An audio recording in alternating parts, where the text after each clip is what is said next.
સુરત મહાનગરપાલિકાના અધિકારીઓ હવે એક જ કારમાં સફર કરશે. પેટ્રોલ અને ડીઝલની બચત માટે મનપાના કમિશનરે આ નિર્ણય લીધો છે. વડાપ્રધાન નરેન્દ્ર મોદીએ દેશભરના નાગરિકો અને સરકારી તંત્રોને ઈંધણની બચત અને પર્યાવરણને નુકસાન ન થાય તે રીતે કાર્ય કરવા અપીલ કરી છે. આ આહવાનને પ્રતિસાદ આપતા સુરત મહાનગરપાલિકા મ્યુનિસિપલ કમિશનર એમ નાગરાજને વહીવટીતંત્રમાં મોટા ફેરફારની જાહેરાત કરી છે. કમિશનરના આદેશ અનુસાર હવે મહાનગરપાલિકાના તમામ સ્તરના અધિકારીઓએ ફિલ્ડ વિઝિટ કે ઓફિસ કામકાજ માટે વ્યક્તિગત સરકારી ગાડીઓના બદલે કાર પુલિંગ સિસ્ટમ અપનાવવાની રહેશે.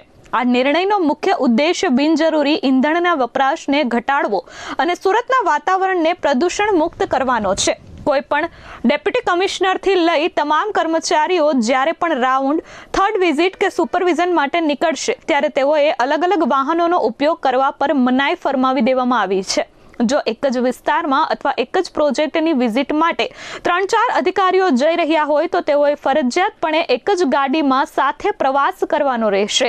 આપણે સૌ જાણીએ છીએ કે માન્ય વડાપ્રધાનશ્રીનું આહવાન છે રાષ્ટ્રહિતમાં કે આપણે ઈંધણ બચાવવાની કામગીરી દરેક રીતે કરવાનું છે. તો સુરત મહાનગરપાલિકાએ પણ એમાં સહભાગી થવાની નક્કી કર્યું છે અને એની અંતર્ગત આ જે મોટા શહેર છે એની અંદર જે હજારો કર્મચારીઓ કામ કરે છે, અધિકારીઓ પણ કામ કરે છે, એ લોકો પોતાની રોજિંદા કામગીરીમાં ઘરેથી કચેરી સુધી આવવા માટેનું અને પાછું જવા માટેનું તથા ફિલ્ડ વિઝિટમાં જ્યારે પણ અધિકારીઓને જવાની જરૂર પડે છે તેમાં પણ ગ્રુપિંગ કરીને જે ગાડીઓની શેરિંગ, કાર પુલિંગ કરવાનું નક્કી કર્યું છે. એ સાથે સાથે ઈ વ્હીકલનો વધુ પ્રમાણમાં ઉપયોગ કરવાનું પણ નક્કી કર્યું છે અને દરેક જે છે ઈંધણ બચાવવાની કામગીરીમાં જે વર્કશોપ માટેનું જે તેલ લેવાનું છે એમાં પણ સેન્ટ્રલાઇઝ ને ડિસેન્ટ્રલાઇઝ કરીને દરેક લોકલ કક્ષાએ એ લોકો ખરીદી કરે જેથી કરીને 1.5 કિલોમીટરનું બચત થાય એના માટેનું પણ પ્રયોગ શરૂ કરવામાં આવેલી છે. આ પ્રકારે ઈંધણ બચાવની કામગીરીમાં સુરત મહાનગરપાલિકાએ પણ પોતાનું ફરજ અદા કરી રહી છે. આ ઉપરાંત તેમણે કહ્યું છે કે કાર પુલિંગ જ નહીં પરંતુ સુરત મહાનગરપાલિકા લાંબા ગાળાના આયોજન સાથે ઇલેક્ટ્રિક વાહનોને પણ પ્રાધાન્ય આપી રહી છે. હાલમાં સુરતના door to door garbage collection અને સોલિડ વેસ્ટ મેનેજમેન્ટની કામગીરીમાં મહત્તમ ઇલેક્ટ્રિક વાહનોનો ઉપયોગ થઈ રહ્યો છે. મનપાનો ઉદ્દેશ ડીઝલ અને પેટ્રોલ સંચાલિત વાહનોને ક્રમશઃ હટાવી ગ્રીન એનર્જી તરફ વળવાનો છે. પીએમ ઈ ડ્રાઈવ યોજના હેઠળ 600 નવી બસોની એન્ટ્રી કરવામાં આવશે.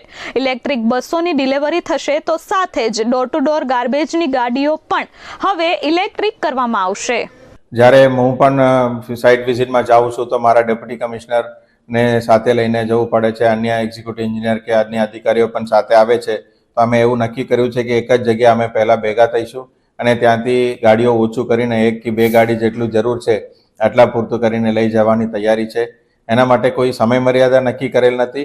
જ્યાં સુધી જરૂર છે ત્યાં સુધી આપણે આ કામ માટે કટિબદ્ધ છીએ અને એમાં કોઈ પણ અધિકારી કર્મચારીને વેડફાઈ લાગે અથવા એમાં કોઈ સુધારાત્મક કાર્યવાહી કરવાની શક્યતા હોય તો અમે એમને સૂચન કરીને એમને માર્ગદર્શિત કરીને પોઝિટિવલી આ કામને આગળ લઈશું. Bureau report S24 news Surat.